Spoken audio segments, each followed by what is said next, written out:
Тоғызбұлақ айылының bir жашоочусунан Сибир жарасы тастыкталгандыгына байланыштуу айылга 18 августка чейин карантин киргизилди. Учурда малжандыктын баары ылаңга каршы эмделип, убактылуу сатууга жана чыгарууга бөгөт коюлду.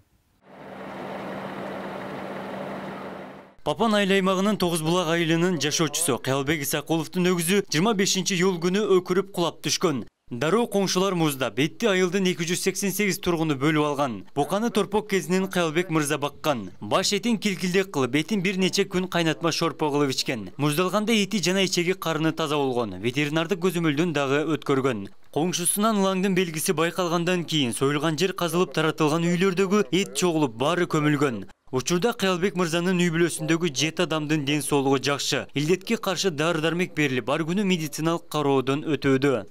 Ökürgen ele жүгүрүп чыктым. O немеге жөлөнүнө жыгылып түштү. Жыгылып түшкөндө келип туруп муздап салдым. Муздап салдым, анан кийин атамдар чакырып, неме кылып, аялым экөөбүз неме кылып баштадык. Союп, онда эмне кылып баштадык. Бул сосед чакырдык, бул сосед кийин жарымдап калганда келди. Биз мына башын алып калай дес кылып жедик. Кайнатма кылып жедик, шорбо кылып ичтик. Болгон ошо бизден эч немеси жок, жакшына элебиз биз. Күйдүргү ылаңына шектелген 8 жарандын 7-синде клиникалык, ал эми 36 жаштагы Бекболот Сыдыкбековдун лабораториялык белгиси тастыкталган. Бекболот Сыдыкбековдун үй бүлөсүнүн саламаттыгы жакшы. Оорунун эч кандай белгиси байкалган эмес. Жакын коңшусу болгондуктан жиликтөөгө баштан аяк жардам берген. Арадан бир жума өтпөй дене табуу көтөрүлүп, дароо ооруканага жаткырылган. Бейтаптар Ош областар аралык ооруканасынын гепатология жугуштуу оорулар бөлүмүндө дарыланууда. Температура болуп атам деп калды. Базарына алып бардым. Базарына алып барып, ары бери жүгүрүп жаткызып, жерде сураган экен, көч мал сойдуң алып, мал сойгон элек деген, ошонун подразделение кылып жаткызганбыз, базарын жаткан. Белки балдардан бир күн мурун барып жатты да. Анан температура болуп атты. Азыр семья үйдөгүлөр жакшы бар эле, Кудайга шүгүр. Дары ичти. Дезинфекция кылып кетиптир бисире. Менин балам менен жаткан жакта жүрдүм. Кошуналардын үкөрарыбыздын бир малы илдетте ооруп өлгөн экен, ошону даңгана кылабыз деп союшуптур менин балам келип. Жардам берип, союшуп, бөлүшүп, алып келип жедик. Бир 6 күндөн кийин кичине оору пайда болду. Колуна бир жара чыкты, температура чыгып, ооруп калдым деди. Ошо онон кийин эле дуктурга барып көрүнүп жатышты. Азыр акыбалы жакшы болуп калды, Аллага шүгүр. Сакайышты. Биздин үй бүлөдө неберелер менен бир 10 ашык бала чакам бар.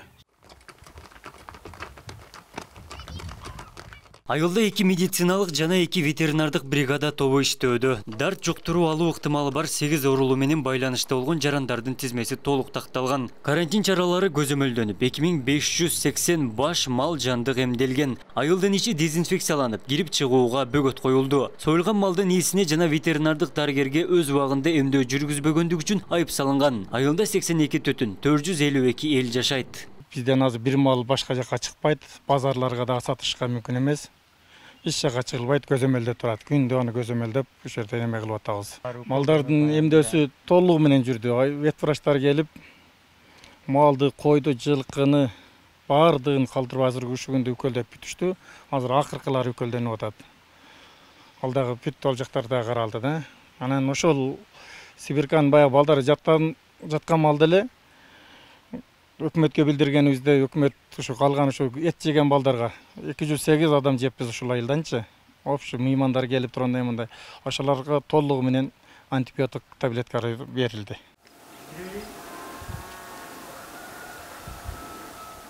Аймакта COVID-19 илдети менен жабыркагандар катталган эмес. Үй бүлөлүк дарыгерлер тобунда дары-дармек жана медициналык аппараттар жетиштүү. Аймактык дарыгер бейтаптар менен байланышта болгондорду кароодо, илдетке каршы дарыны үзгүлтүксүз жеткирүүдө. Температурасы 17 августка чейин өлчөнө турган болду булардын. Андан кийин жанагы ветеринарлык врачтар менен биргеликте жанагы мал союлган жерге жанагындай чуңкур яма казылып терең. Ал жерге элдерде калып кеткен эт азыктары болгон да, холодильниктерде Ал эт азыктар аябай көп экен. Ошолордун баарын топтоп, ямага таштап, ал жерде аябай катуу күйгүзүлүп, ал көмүлүп, андан кийин ал семонтолуп, ошол жер карантинге жанагы эмеге өзгөчө тосмого алынды. Күйдүргү адамга малдан жугуучу коопту дарт. Көбүнчө терини, ичеги карынды жана өпкөнү жабыркатат. Орну таякча сымал микроб козгойт. Илдет айлана чөйрөнүн терс шарттарына абдан туруктуу келип, 20-30 жылдан ашуун жашайт. Көбүнчө бодомал, кой, эчки, чочко төө улаңдайт. Сибир жарасын алдын алуу үчүн айыл чарба малдарын эмдөө жыл сайын жүргүзүлөт. Абдумалик Базарбаев, Элемон Акбаев, Ош ТВ. Биздин айылына Тоозбулак айылы Папан айыл өкмөтүнө карайбыз. Анан бизде ушул 82 кожолук бар. 450 жан жашайбыз. Анан биздин ушу Тоозбулак айылында Исакулов Келбек дегендин бир букасы жүргөн айылда кезүүдө 2 жашар 3 жашар чамасында. Ошол өлдү сойдук дешип кабар баргандан келсек бөлүшүп ушундай немеден гана кылып алыптыр элчилик кылып. Малды көргөнбүз бир жакшына болгон. Бөлүп ушу элге таркатылган. Анан балдар жатып калышты больницага. Кандайдыр бир колдоруна жара чыгып, температура чыгып. Балдар жаткандан кийин анан баягы этти тинчтирип кесип лабораторияга жөнөттүк, вет врачтар келди. Райондан, областтан келишти. Келишип анан немелерин алып кетти баары жокторун. Баягы больницада ошондой неме чыгып калды. Бир баладанчы. Сибирканын белгиси деп бир баладан ушундай чыкты. Сыдыкбеков Бекболот деген баладан. Калган жетөөсүнөн андай неме чыккан жок. Жакшы азыркы күндө олордун абалы жакшы.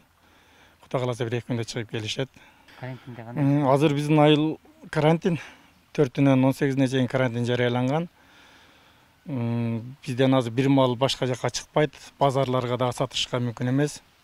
Эч жакка чыгылбайт, көзөмөлдө турат. Күндө аны көзөмөлдөп, ушул жерде неме кылып атабыз. Малдардын эмдөөсү толугу менен жүрдү. Вет врачтар келип, малды, койду, жылкыны баардыгын калтырып азыр ушул күндө үкөлдөп бүтүштү. Азыр акыркылары үкөлдөнүп атат. Ал дагы бүт ол жактар да каралды да. Анан ошол Сибирканын баягы балдары жаткан малды эле өкмөткө билдиргенибизде өкмөт ушу калган ушу эт жеген балдарга 208 адам жеппиз ушул айылданчы. Общий мыймандар келип тургандай мындай. Ошолорго толугу менен антибиотик таблеткалары берилди. Өкмөт тарабынанчы. Алар эме болду. Ошо биздин айылда кошуналардын үкөлөрүбүздүн бир малы илдетте ооруп өлгөн экен. Ошону деңгене кылабыз деп союшуптур менин балам келип. Жардам берип, союшуп, бөлүшүп, алып келип жедик. Бир 6 күндөн кийин кичине ооруп пайда болду. Колуна бир жара чыкты, температура чыгып, ооруп калдым деди. Ошо онон кийин эле доктурга барып көрүнүп жатышты. Азыр акыбалы жакшы болуп калды, Аллага шүгүр. Сакайышты. Биздин үй бүлөдө неберелер менен бир 10 ашык бала чакам бар. Бардыгыбыз жакшыбыз, акыбалыбыз жакшы, оорубадык. Мурункудай эле бир жакшыбыз. Айыл өкмөттөн келип, дезинфекция кылып, үйлөрдү баскан турган жерлерди тазалап кетти. Сиздерге дагы антибиотиктер иштейби? Бизге бардыгыбызга ушу дарыларды берди, ичкиле деп. Онусун иштик. Мамлекет жардам берип атат, ун берди жардамга. Айыл башчыларыбыз алып келип берди, айыл өкмөтүбүз кабар алып турат. Şu жогорку hakimlerge, prezidentlerge rahmat, bizge bardыгы жакшы жардам берди. Аллага шүгүр, балдар жакшы болуп калды. Азыр акыбал туруктуу, жакшыбыз. Рахмат.